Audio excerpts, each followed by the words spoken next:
Hello everybody, welcome back to our YouTube channel Quick Guide. In today's video I'm gonna show you guys how to log into your Gemini account. For this guys, what you need to do is just open up any web browser, as I have already opened the Google Chrome, and bring up the search bar and type in Gemini AI login and hit the search.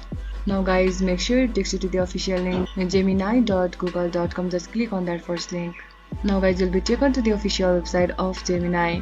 Over here you just need to click on chat with Gemini and read the terms and conditions and just click on the I agree button. Again you need to click on the square box and click on continue button to continue.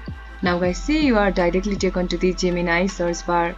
Over here guys, you can ask any question to Gemini. This much for today's video. If you guys find this video helpful, don't forget to give it a thumbs up and do not forget to subscribe our channel and also hit the bell icon for our latest video.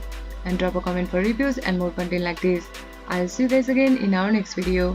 Thank you for watching.